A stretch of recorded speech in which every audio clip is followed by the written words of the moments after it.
Kasukses! Ito naman yung panglima sa listahan natin. Yung title, nauubusan ka ba ng idea sa paggawa ng video sa Facebook? Ito yung question and answer o yung Q&A session. So maikli lang to, kayang-kaya mong tapusin para malaman mo at magkaroon ka ng idea. Okay? Example lang itong bibigay natin para may ma-share ako sa iyo. Umpisahan na natin. Kumusta mga kaibigan? Sa bidyong ito, ang topic natin ay ang Q&A session para magkaroon tayo ng mas personal na koneksyon.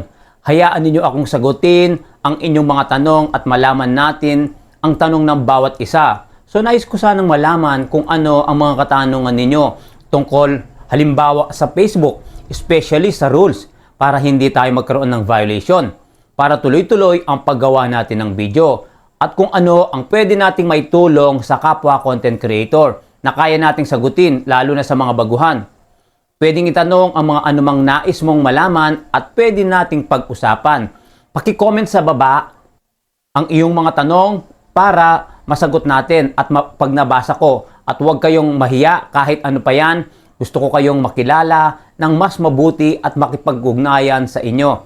Kaya ano pang hinihintay nyo? Mag-comment na sa baba at abangan ang susunod nating video. Salamat sa inyong suporta.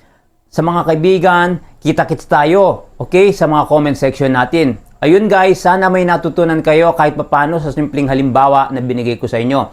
Salamat kasukses at see you sa mga susunod nating mga video. Bye-bye and thank you po.